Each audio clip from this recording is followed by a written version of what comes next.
présent et à venir, salut. Nous, occidentaux, nous nous sommes un peu gaussés des déboires de la flotte russe de la mer Noire avec, en mai 2022, 5 bateaux de perdus, dont le Moxla. Mais du côté des USA, c'est pas Jojo non plus. Dans cette série de vidéos, nous faisons le point sur les gros soucis du principal bras armé de l'OTAN et sur les millions, voire les milliards de dollars que cela a coûté et continue de coûter aux contribuables US. Nous commençons par 2 séries de vidéos sur les Littoral Combat Ships, ou LCS, dont vous trouverez la première ici qui était consacrée à la classe Freedom. Cette vidéo est consacrée à la classe Indépendance et sera suivie d'une 3e vidéo sur les destroyers. Avant de nous lancer dans les explications, le petit disclaimer. Ce n'est pas une bête critique des USA ni l'apologie d'un autre camp. J'ai utilisé toutes les sources ouvertes pour être le plus factuel possible. C'est d'ailleurs un point à souligner, on peut penser ce que l'on veut des USA, mais il y a beaucoup de transparence sur ce problème. C'est clairement moins le cas dans d'autres démocraties.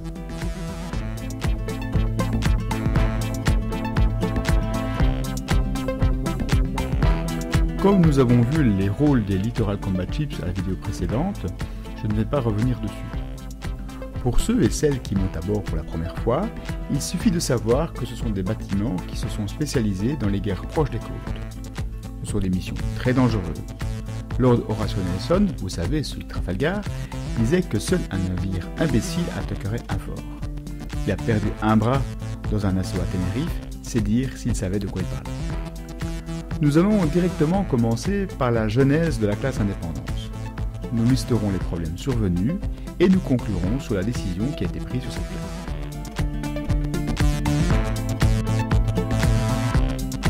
La conception de la coque a évolué à partir d'un projet d'Hostal qui avait conçu un navire de croisière à grande vitesse de 40 000.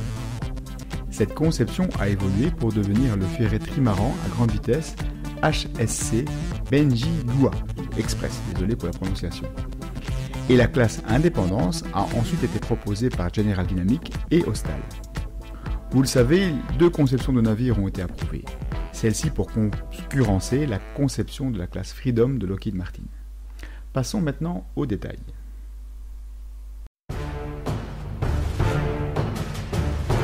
Cette classe a vraiment de la classe. Il fallait que je fasse ce mauvais jeu de mots. C'est en grande partie à cause de sa coque si particulière. Les Independence sont des trimarans en aluminium. L'avantage de la conception trimaran, c'est qu'elle offre une meilleure stabilité qu'une coque simple ou qu'un catamaran. Et donc, par là, plus de confort pour l'équipage. Et également, elle propose une consommation plus faible, de l'ordre de 30% de moins que de la classe Freedom. J'ai dit donc que ce sont des trimarans en aluminium. L'aluminium, c'est un métal un peu particulier. Il est beaucoup plus léger que l'acier, mais les problèmes de corrosion dans le milieu marin sont assez connus. Le problème de corrosion n'est pas l'apanage exclusif de l'aluminium. On va pas se mentir, la mer est un milieu très agressif. Il existe maintenant des techniques bien maîtrisées. Après tout, pour ceux qui font de la voile, les ovnis du chantier Alubat sont assez réputés auprès des grands voyageurs, et plus de 50% de la production des yachts de plus de 24 mètres sont en aluminium. Un chantier professionnel devrait pouvoir gérer ça. Pas devrait.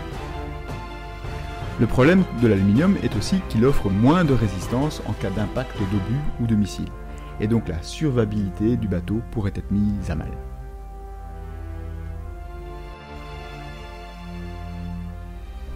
Passons du côté de l'armement. On a du classique pour les LCS avec un canon BEA MK110 de 57 mm, qui est le même que celui que l'on trouve sur les classes Freedom. Pour la protection anti-aérienne, on a un Raytheon CIRAM CIWS. Il est installé sur le toit du hangar.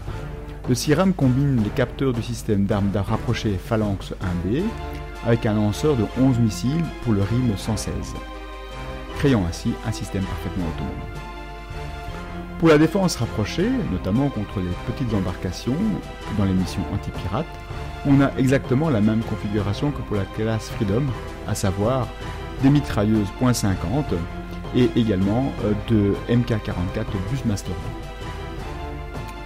Pour l'attaque, nous avons 8 RGM-184A, Naval Strike Missile, 24 AGM-114 Hellfire, qui sont des missiles de dernière génération.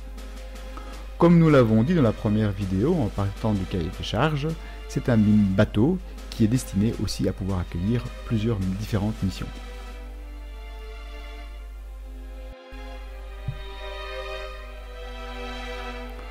Pour ce qui est des systèmes de détection et capteurs, on va commencer par le Sea Giraffe AN-SP77V de chez Saab. Avec le canon, c'est le deuxième équipement d'origine suédoise. Il y a bien entendu aussi deux Statcom. Comme radar de navigation, nous avons le Sperry Marine Bridgemaster. Nous avons aussi des capteurs électro-optiques ANK-AX2. Il y a des systèmes de leurre thermique. Très intéressant d'ailleurs à signaler, c'est le système Nunca. C'est un leurre de missile actif conçu et développé en Australie, construit avec une collaboration américano-australienne. Utilisé à bord de navires de guerre de l'US Navy et de la Royal Australian Navy, ainsi que des US Coast Guard. Le Nunca est un leurre actif propulsé par fusée, jetable hors bord, conçu pour attirer les missiles anti-navires loin de leur cible. Il a une conception unique en ce sens qu'il plane dans les airs pour attirer les missiles anti-navires. Je vous mets la petite vidéo.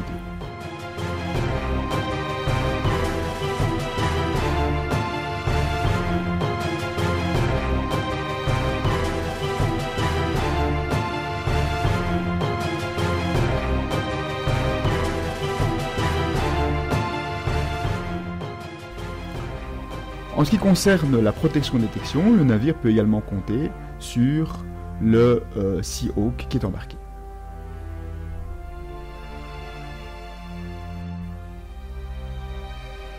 Au niveau de la propulsion, nous sommes pour la classe Freedom sur une propulsion par hydrojet. Ici, ce sont des Vastisla Waterjet, deux de LJ150E et deux LJ160E. Vastisla, désolé pour la prononciation de nouveau, est une entreprise finlandaise spécialisée dans la fabrication industrielle de générateurs électriques et de moteurs de bateaux. Ce n'est donc pas un ensemble Rolls-Royce et en conséquence il n'y a pas de possibilité de synergie entre les classes Freedom et les classes Independence.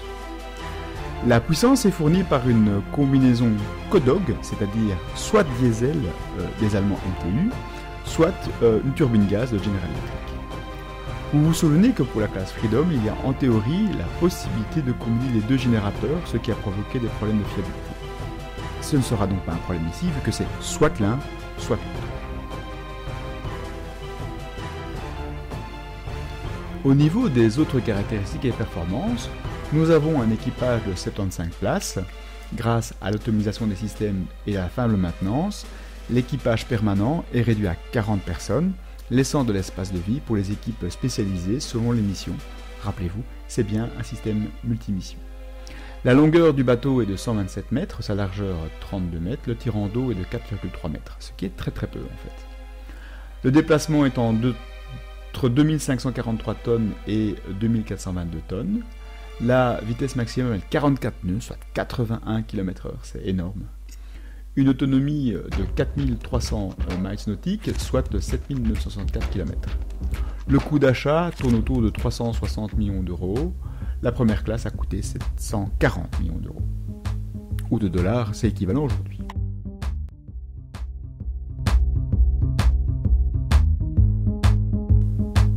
Quelles sont les premières conclusions que nous pouvons tirer du design de la classe Indépendance ?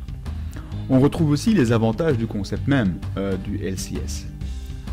Un équipage réduit, une reconfiguration rapide d'une mission vers l'autre, la vitesse est excellente et un faible tirant d'eau. Je dois admettre que je suis assez fan de cette conception de la classe Indépendance. Des retours et des interviews des différents marins qui ont servi à bord, tous sont d'accord pour dire que c'est un bateau assez confortable à la mer, et c'est précieux parce qu'un combattant reposé est un combattant efficace. Donc ça, c'était pour la théorie. Il est temps de noircir ce tableau presque trop idyllique. Le problème est celui de la corrosion. Vous l'avez vu venir. Alors, il n'a pas été parfaitement géré. Et sur ce sujet, la mer n'a aucune pitié. Il y a eu des problèmes de corrosion galvanique, notamment à l'interface entre les hydrojets et la coque.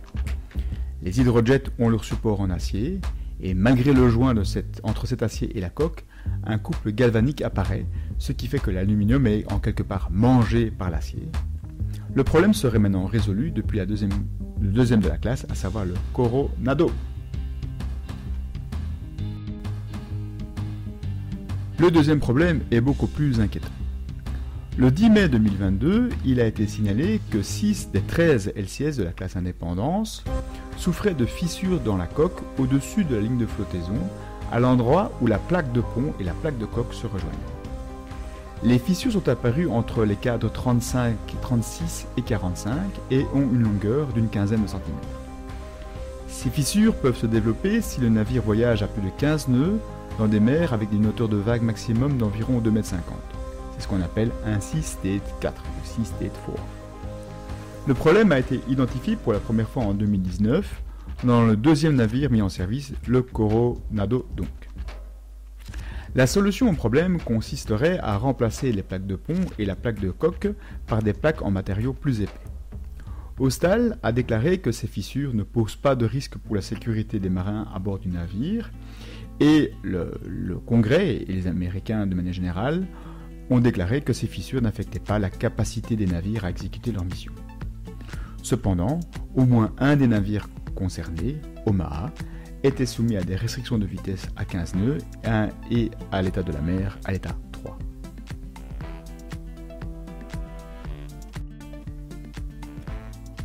Quelles sont donc les conséquences de ces différents problèmes ? La situation est quand même moins critique que pour la classe Freedom, mais 2 navires ont quand même été mis en réserve, l'Indépendance et le Coronado. Les autres ont suivi des modifications pour renforcer leur structure et sont sous surveillance. Fin mai 2022, l'USS Montgomery a réussi à démontrer la capacité des LCS Indépendance à tirer des missiles Longbow L5. Au moins, à ce niveau-là, ils pourront apporter un véritable soutien à la mission. Voilà, ceci termine cette deuxième vidéo. La dernière de la série sera consacrée à la classe destroyer Zumwalt. Je vous souhaite une belle journée ou une bonne nuit, c'est selon.